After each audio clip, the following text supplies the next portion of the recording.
everyone! I'm sorry I'm gonna have to do this intro really quick. My name is Zalty and this is Zalty Show on YouTube. Today we're test riding the Zero SR full electric motorcycle.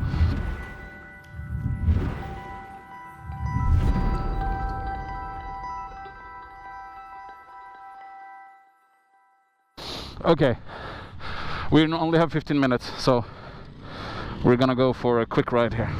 Okay, it's making no noise and it is super strange to ride. Woo! Since we rode the Goldwing last year, we're skilled with this no clutch riding. Oh my god, it doesn't actually feel that different from a normal motorcycle.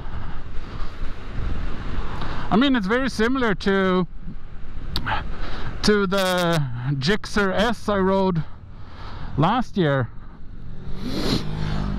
It's just so quiet. It's like eerily quiet. But I mean, I can clearly feel that I'm riding a motorcycle without the like vibrations and stuff. But it's a very small and nimble bike. You can feel the frame is very small. The wheelbase is very narrow. At least according to the feel of the bike for me. I don't have the measurements in my head. And it's same when it comes to range. I mean, I know this is an electric bike. Range becomes an issue. And that's just... I mean, that's just the thing. It will be, range is an issue for any electric vehicle, but this one actually gets pretty good range if you're just doing commuting or like short day trips where you know you have a charging station at the end of the day.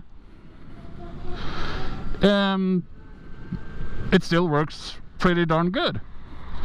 Bumpy road. So I think you get something as 240-ish kilometers. I can't remember if that's with the extra battery or not. I'll put the ranges up on screen. How about that? So I don't have to guess. You feel a slight vibration in your feet, but I don't know, that might be from the road surface and not the actual motorcycle. And I mean, it's always weird not having a clutch or gears. The engine still has some go in it. Okay, here, let's put it in sport mode. I mean, this, like so many other motorcycles, has a mode button. So you can set it depending on if you want to have fun or if you want the battery to last. Yeah, I actually think there is a small vibration from the engine. Not that this has an engine, but you know what I mean. That you can feel through the foot pegs. Okay, here, let's get out on the big road again. And twist the wrist. Oh, yes, yes, yes, yes, yes, yes.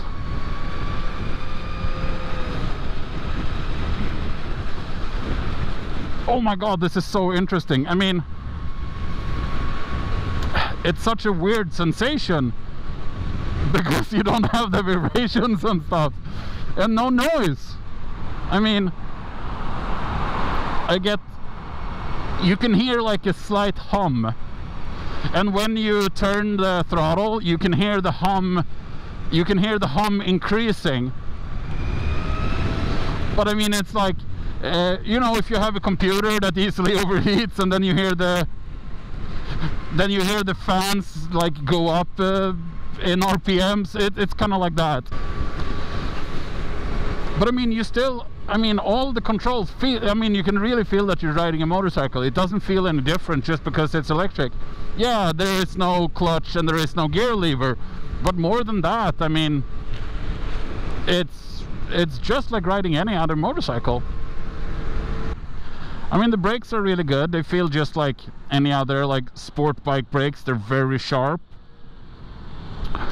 But that's the way, I mean, it's supposed to be, so.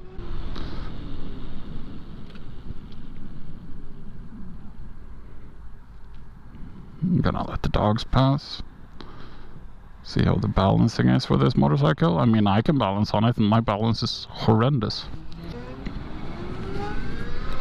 I mean, it's just like, yeah, it feels like a turbo like spinning up. That's what it sounds like from in my ears. It sounds like a really big turbo.